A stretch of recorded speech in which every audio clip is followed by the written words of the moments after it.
Hey, what's up everyone? It's Ducati Biker and we're here in beautiful Amsterdam. And as you guys know, the Hypermotard just happens to be my favorite Ducati, and beautiful Ducati Amsterdam has lent it to us to do an absolutely amazing review here in the canals. For most of you who don't know, hit that subscribe button and go down a few videos. You'll see that I spent 4 years here in the Netherlands touring all over Europe with a Hypermotard 950 just like this one. This happens to be the new 2022 RVE with the beautiful livery and the red graffiti package and the quick shifter and all the electronics that you'd like other than the old suspension. And I tour on the same exact bike, but the SP version that Ducati Amsterdam still has in their showroom, which means a lot to me. So I brought you here to the canals. So I just wanted to talk about this bike because everyone has seen how I switch over to the Pikes Peak. It's been a huge, huge discussion.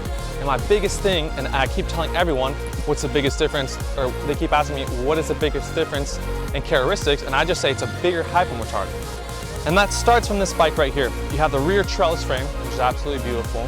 Single-sided swing arm. You have a trellis frame in the front, but obviously the V4 has the V4 motor. And it's completely two different bikes, but the riding position, the ergonomics, how you attack and ride corners is exactly the same. It has that supermoto feeling, which is also a dirt bike feeling, which is also a touring feeling. So this bike here in the cities is just, I've had the time of my life, and I'm having a time of my life with this bike because it just means so much to me to have it. And if you are an advanced rider and also like bicycles, we're in Amsterdam, everyone rides bicycles around here. So it's really fun to ride bicycles and to see beautiful girls walk right behind me. So I just had to point out, hey, what's up girls? Sorry, what I was gonna say, and the Hyper just stands out. We ride it around, people like it, the sound, the noise, the colors, and it just brings those that comfortable feeling. And it's plus here having a passenger in the back, some good have a helmet, hop on the back, cruise around, go a few canals, it does everything. And now you're like, okay, cool, obviously it's a commuter, that works well. Now how does it work as a sport bike? Even better. This bike was designed to be in the mountains and the switchbacks or a supermoto closed circuit. Yes, you could attack Aston TT and other supermoto circuits with this, or sorry, MotoGP circuits with this bike, but it's not really designed for that. It's an urban weapon, but also a mountain weapon. So it's designed to carve, to stick a foot out. You could drag your knee, you could try to bring your elbow down. It has all these amazing features that give you the comfortability as if you're riding a multi-strada, and that's where you go back to the ergonomics and position. Either way, my experience with this bike, I bought it here in Ducati Amsterdam, the brand new 2019 SP. Oh, I broke it in here.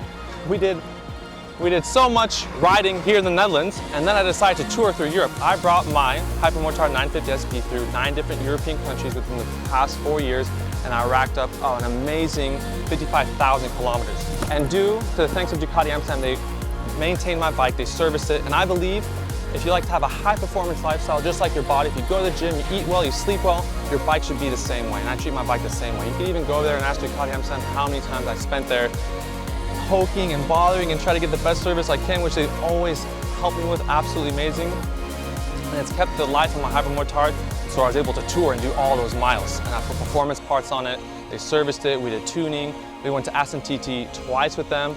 I had a garage with the mechanics of Ducati Amsterdam. We had many situations where I was testing a PowerWorks racing exhaust that didn't hold up to the circuit, and then we went to the full Terminioni system, and the bike has just held up fantastic. And it has brought me to so many places in Europe I never thought I would have achieved on a bike like this, but then it makes sense because this is it could be an all-purpose Ducati.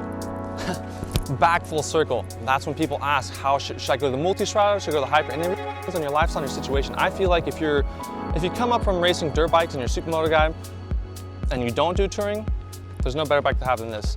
If you do long distance and you live in Europe like how I did, yes, I toured for 4 years and you could do that as well. But if you're on more freeways, let's say California, Arizona, that's kind of why I got the Pikes Peak. I want to drive to the Grand Canyon. I want to do 4 hours comfortably and then tack the mountain roads as hard as I could on this bike. And they both do it just fine. I used to have saddlebags on the back here. I had a full Help & Co. German saddlebags. They've actually got some for the multi-strada, which we'll be riding in the United States. I had full touring saddlebags on here. I used to have Insta 360 stick. I had different tires I was testing. I had the Pirelli Angel GT2s when I first left Amsterdam, driving all the way down through Belgium, Luxembourg, France, and then Switzerland. I arrived in the Pyrenees and I rode Andorra on the Angel GT2s, and then I came back up and then I tried the Rossi Pirelli Rosso 4s, and then I went to Aston TT ostentete with this bike. And we tried the Supercorsa VSC V23s. God, there's so many numbers and there's so many tires and there's so many different bikes. I'm having to remember this. If I mess that up, just write in the comments below. Tell me the right tires I rode. And then we switched immediately back to the Rosso 4 tires, and I rode from Aston TT here in Amsterdam on my suit, right down the street where I used to live, and I parked my bike in the garage. So that's what you could accomplish on a Ducati Hypermotard. It is universal in a sense to where you could push your limits, you could tour with it, you could commute with it, you could put bags on it, you could go grocery shopping, you could do a lot of beautiful things with this bike, and it just has this characteristic of, you know, a hooligan. You just want it when you hop on it. I describe it when you're really not doing all that touring stuff. It's just like it's a dolphin in these canals. If you go up over this hill in second gear, you're gonna jump right over this canal and go flying over it. And that's the love and the characteristic I feel about this bike, because I grew up racing dirt bikes, and this is a dirt bike. This is Ducati's Supermoto Hypermotard version of, I mean, imagine if you just put dirt tires on this and you went to the track, you'd be able to jump it. And, which is kind of funny, and we're gonna talk about this later, the new Desert X. Oh my God, don't even get me started on the new Desert X, because someone just asked me, hey, what do you think about the new Desert X? And I'll tell you real quickly, I said it was an off-road hyper. I was like, this, obviously you never want to take off-road. You shouldn't, it's designed for the streets. And then they're like, oh, you can put knobbies on. And I've seen people do that, but you still kind of, it's a little too harsh, because this bike is, you know, supermoto. It wants to be on the streets. That being said, I rode the Desert X, and I think it's just a Hypermotard, but completely redesigned, more burly, bigger tank, and you could just, I stand up and I feel like I'm riding this bike on the Desert X. I'm not gonna get into it, we're gonna talk about it later, because we're gonna review probably Desert X here on this bridge tomorrow. Either way, let's hop on this bike. Let me ride up and down the street real quick and give you some action and give you a feel of what it's like riding the RVE. And overall, if you want more information about this Ducati, especially the Hypermotard, click the subscribe button and literally go all the way down to the bottom, and you'll see all like 3 or 4 times I toured from Amsterdam all the way down to France, and all my little videos I made with my little GoPros and my iPhone 10 at the time. Loads of information, and check it out. Share the love and joy of being a Ducati biker in this channel, because all we love to do is just visit you in your region with your Ducati owners group and your club, and ride bikes and just have girls and people smile around. It's just a fantastic time here in Amsterdam. Let's get riding. All right, we'll see you guys later. I'm gonna grab my helmet.